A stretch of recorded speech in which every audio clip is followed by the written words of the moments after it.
Team, welcome back. I'm your host, Hector Gazar, to another segment of MRC TV. Guys, we're still covering step 4 on how to run illustrations, now how to process your application and order exams. You guys have been watching a lot of different videos on how to get appointed with carriers, how to run illustrations. You even got some product knowledge with one of our best carriers that we work with, and that is LSW. The next thing you want to do after you have run an illustration and your clients are comfortable with the monthly payment, they know what plan that they're going to move forward with, whether it may be a term insurance plan, a permanent insurance plan, or even an annuity product, we now got to move forward on filling out the application so we can submit it for underwriting. So that's what we're going to cover right now, is how to fill out the application, whether it be on e-app, a paper application like you see right here, and ordering the medical exams if you do need medical exams, especially for our term life products that are over $250,001 or our flex life products.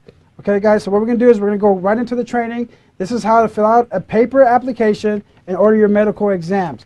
This is also the next step where a lot of agents come up to me and say, Hector, I got clients that are interested, they want to move forward with insurance. What do I do next? What do I do next? This is what you do next. You're going to fill out an application. Most of our agents here at MRC and FEG, guys, for the last 12 months, we've been moving forward on e-apps, electronic applications. We've been submitting all of our apps this way because, one, it's no paper, no trees, go green, and we're getting our applications processed a little bit faster than you usually would when you would fax in or scan in your life application. So the first thing to get some e-app training, you can start working on this e-app training even if you're not a licensed agent or even appointed with the carriers. You could practice. And the website you go to practice is you're going to go to the website www.ipipeline.com. Once again, www.ipipeline.com. And this is the website to go get the e-app training that you're going to need, not only for this carrier, for every other carriers, because everybody in the insurance industry is moving forward to the e-apps for when it comes to submissions. Go to the top where it says training at the top of the page. They have a step-by-step demonstration that you can register for Thursdays at 3 p.m. every Thursday. This is done by a trained professional, and you can ask questions as he teaches you how to fill out an e-app. This is important, guys, because we never want to have agents at MRC FEG saying, you know what, I went to the organization, I didn't get the proper training, I didn't know what I was doing, no one held my hand. This is why we put these videos together, so it's a step-by-step guide on how you can be successful, whether if you got the help of your upline, the corporate office, or not. So right here, guys, the iPipeline, you go there every Thursday at 3 o'clock. Your instructor is there live. Ask all the questions that you need to. In the last segment, I told you guys to go ahead and become an expert at the illustration. Once you got the illustrations down, now it's filling out the application. You can also go to IGO. IGO in our industry stands for in good order. That means that your application is fully filled out completely and it's ready to go to underwriting process. E-app from this page to get more information about requirements, carriers, and view a previous recorded training session. Again, go to iPipeline. Do not be lazy. Attend the event. You need to do this maybe once, maybe twice, and you'll become an expert just like that.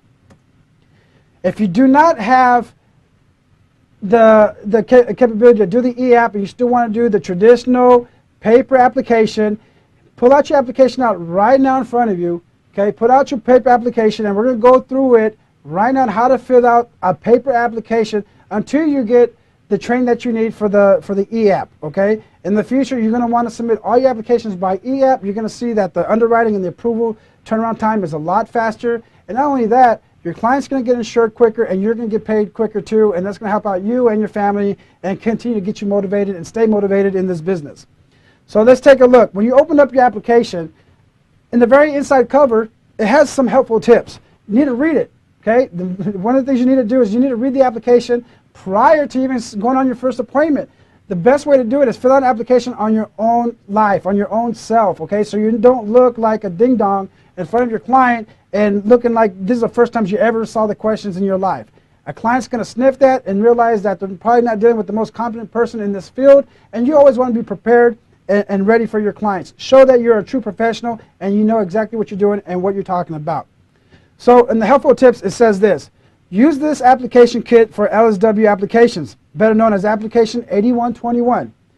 Any alterations or corrections on the application must be initialed by the policy owner, including corrections. They do not like to see whiteout, guys. Do not use any whiteout on any application whatsoever.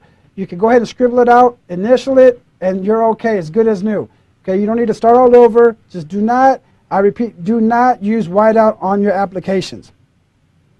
Dates, agents, and participation percentages must not be whited out or altered on applications on agent reports. This will cause a delay in your approval and your underwriting.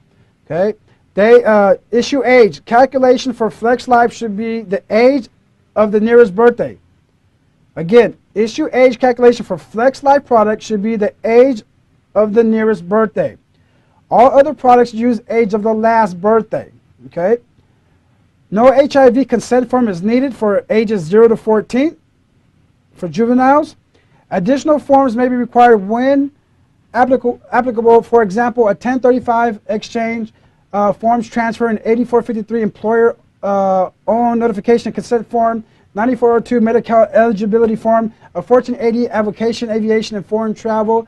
These are some of the questions when you ask your clients, are they going to be putting money from a different policy? Are they looking to travel outside the United States within the next month or two? Are they frequent avid travelers all the time? These are going to be additional forms that you're going to be required to fill out. If you do not know about this because you're new in the industry, go ahead and submit your application. Once it goes through underwriting, the underwriter will give you a bunch of conditions that you still have to fulfill if you answered yes to any one of these questionnaires when you're filling out the application. The agent's report, guys. Now we're getting into the application itself. This section contains 4 parts that must be completed accurately, legibly, and here are the examples. Part 1, pretty simple. It says proposed primary insurance information. Please print so we can read it and so that the underwriter could also read it and process your app smoothly in a timely manner. Number 1 is going to ask you, how long have you known the proposed insured? If it's a lead from MRC, guys, usually probably knowing the person maybe a day or two. And they're going to ask you, you can put no for number 2. It is a company lead unless it's a relative, a friend or family, etc. Number 3, you're going to put the net worth of the proposed insured. Say, I don't know, net worth is about $100,000. Their household income, about $50,000. When you put the household net worth, you're going to add those together, and there is your $150,000. Number 4, if you are replacing a policy, you need replacement forms. You're going to ask your client who's the last, who's the insurance carrier that they're with. Do they remember who it is with? If they do not know, they bought insurance a long time ago. Remember, most of these insurance are going to be drafted from their bank statements every single month. So the client can now go and, if they don't know who the carrier is, they lost their policy, pull out a bank statement or go online to the, whoever they bank with, go online and see how much money is being deducted and to which carrier. That's how you'll find that out. We can call the carrier. We're going to need the social security number of the insured so we can obtain the policy number and what product that they actually purchased 10 years, maybe 15 years, or even 5 years ago. Company brochures and an illustration is always required when you sit down with your client. Make sure you have the appropriate brochures in your briefcase, in your office, so that you can further educate the client on the product that their family is going to be purchasing for the next 10, 20, 30, 40 years. Okay? And make sure that the clients have an illustration. We like to have our clients sign or initial our illustration form, so we send them in, so there's no confusion moving forward on what we showed the clients. We want to make sure that our clients are competent and know exactly what they're getting themselves into and know exactly how these products perform for them and their family. Number 7, usually we're going to put preferred. Never want to put elite. Always put preferred is good enough. If it comes back that the client is very healthy, then guess what's going to happen?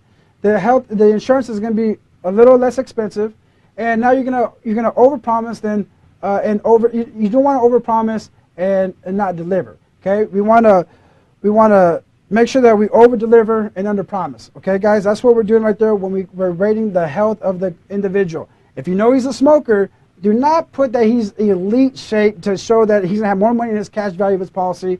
It's not gonna work out, guys. It's not gonna work out in your favor.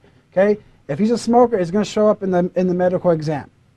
Number 8, under PI, which is primary insured, check blood, urine, paramedic exam. Note who the exam provider is. Okay, we're going to have to order an exam, especially if we're using a product like Flex Life or a provider product over $250,000 and what? $1. Yes, you're right. Part 2 is the owner's information. Number 1, again, $50,000 annual income is for the person paying for the policy. Could be the same as above if the owner is the same person as the insured, net worth $100,000. Number 2 and number 3 on part 2 of the owner's information need to be completed if a corporation or employer is paying for the policy.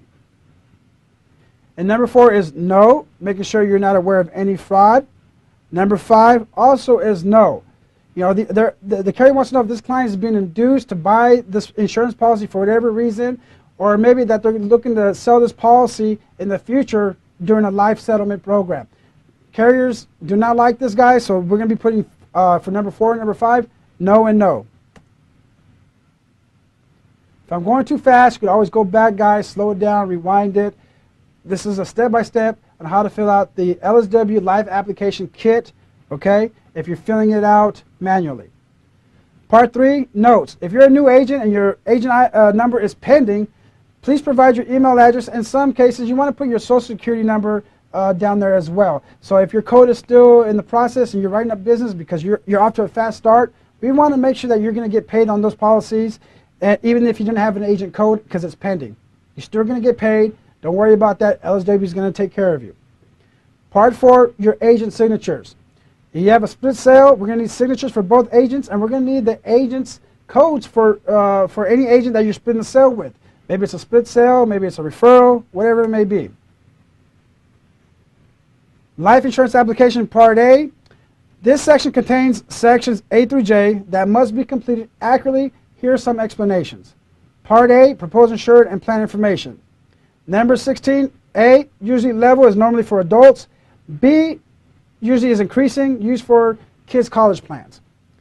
If you want to become an expert on level and increasing, again, make sure you're tuning in every Tuesday to the webinars that are provided by Ron Petrinovich.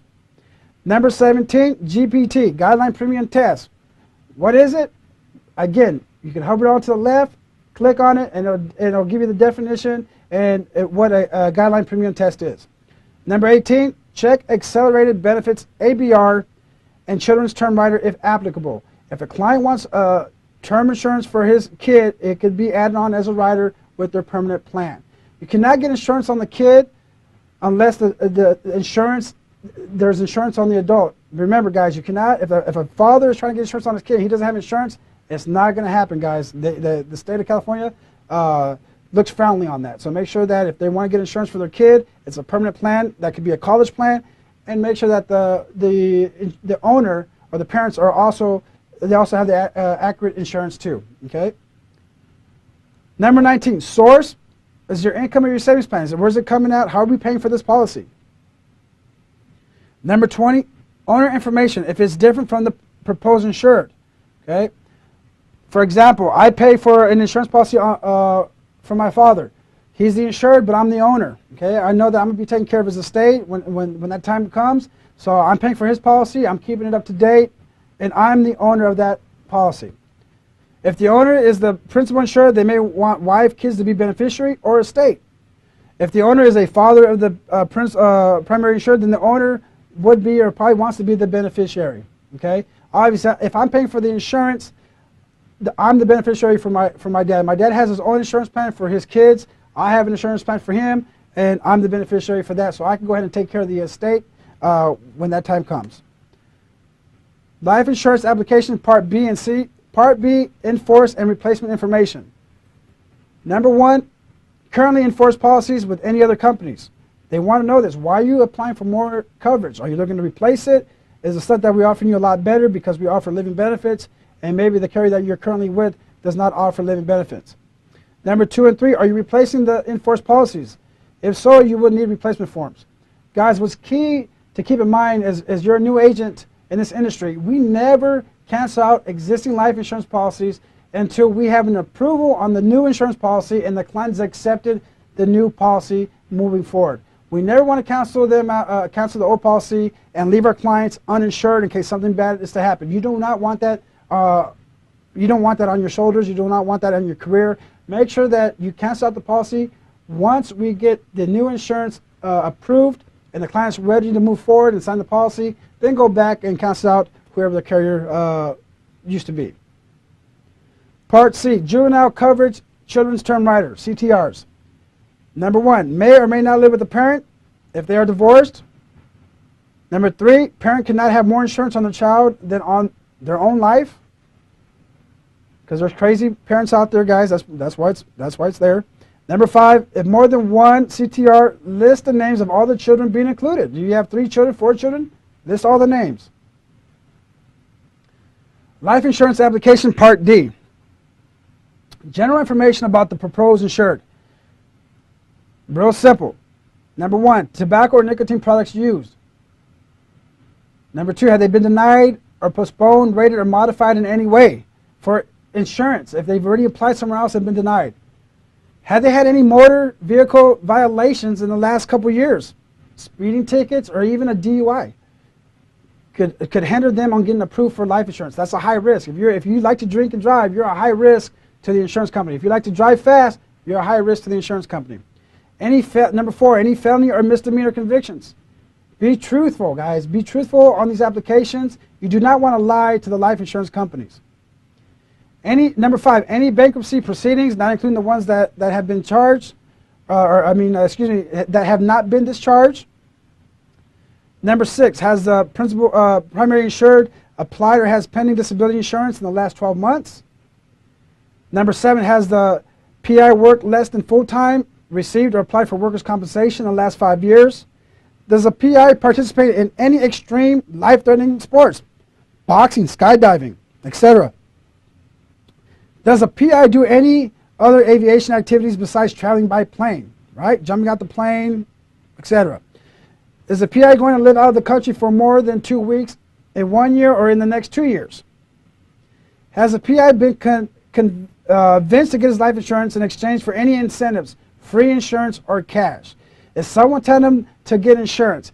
Tell you guys a quick little story. You guys all know the mob boss Capone, right? Al Capone and all his mob underbosses, he used to get term life insurance on all his mob underbosses. So whenever his organization was, it took a hit, from being from a raid or from a local competition, he would send out his mob bosses out there to do a hit. They would get killed. Okay, and Al Capone was $100,000 richer. That's what that means. Has the PI been convinced to get life insurance in exchange for any incentives? Okay, want to be careful with that, guys. You want to be careful on who's paying for that life insurance, who's been offering that life insurance. Most people that buy life insurance are the people that want it for themselves, guys. If it's a dad wants it for his family, etc. Okay, if someone says, hey, my friend or somebody else is going to be paying for my life insurance, consider that a red flag, and you want to ask a couple more questions besides that. Part E, health history of the proposed insured. Do not lie on this. Be truthful. Okay, they're going to find this out. They run an MIB report, a Medical Insurance Bureau report. They're going to look through all the databases. Anytime you went to a doctor, the doctor said, hey, did you smoke? Do you do this? All that stuff has been recorded. Okay, so if you're going to lie on your exam, it's going to show up later, guys. Okay, so number 1, your physician's contact info. When's the last time you got a physical, a checkup? If the client doesn't know the doctor, get as much information. Most likely you could Google it and find the facility online. Number 2, height, weight, any change in the last year, and if there is, make sure there's a logical reason for it.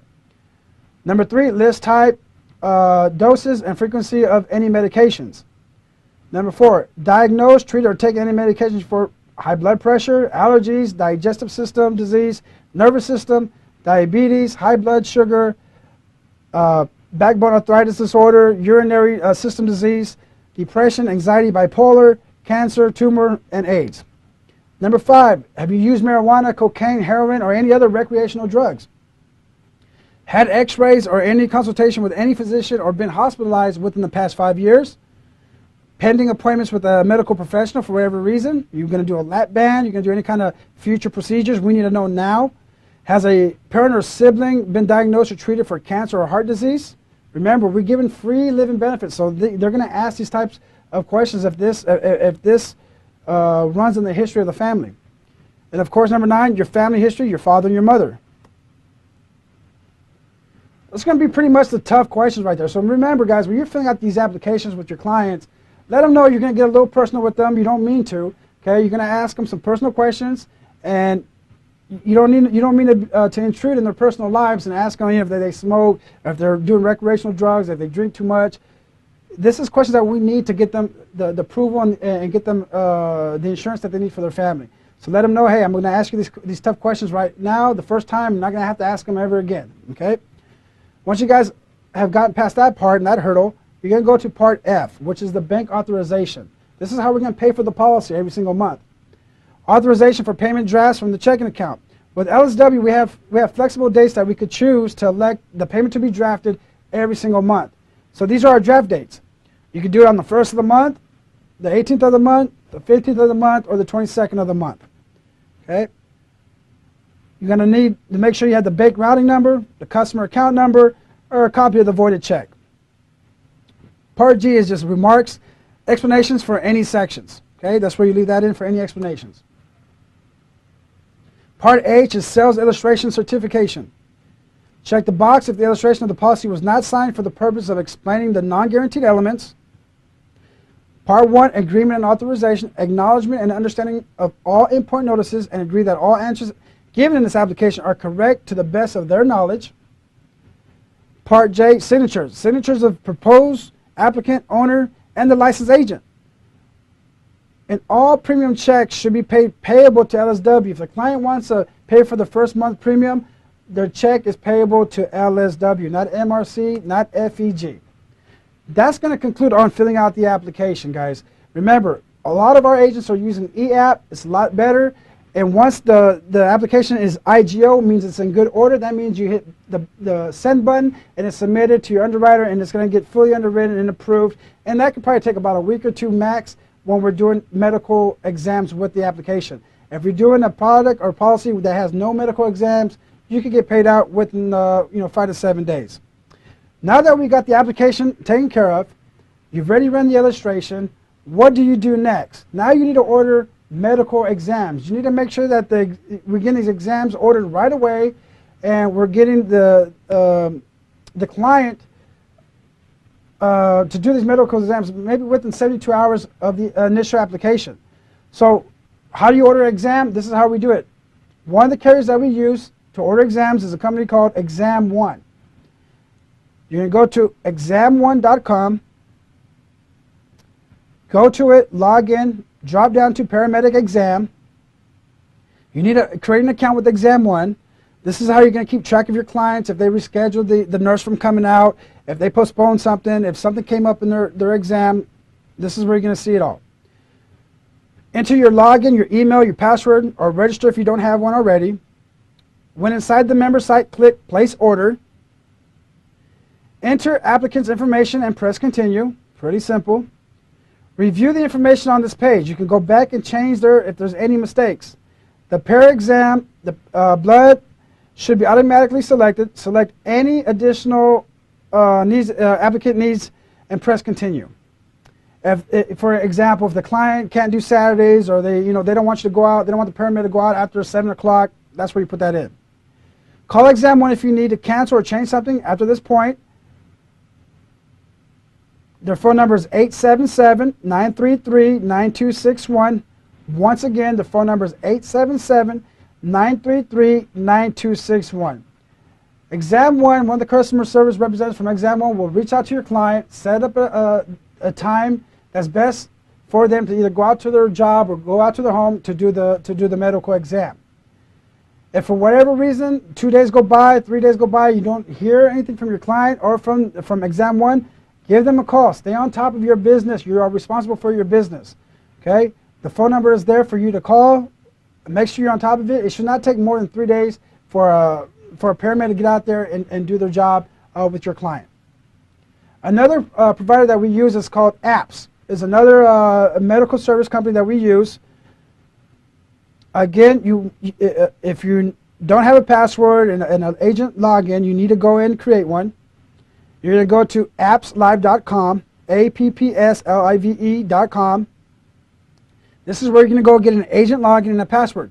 You can contact Dawn Howard at 661-397-3063. She's our local representative here. If you have any questions on why your exams take too long, or if the the lab results haven't been sent over to your carrier in a timely manner, give them a call, see what the holdup is.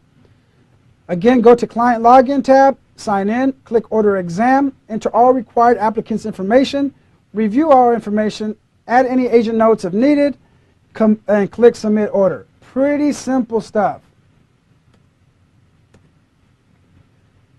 This is step 4, guys, out of step 6 on how to become a successful agent at MRC.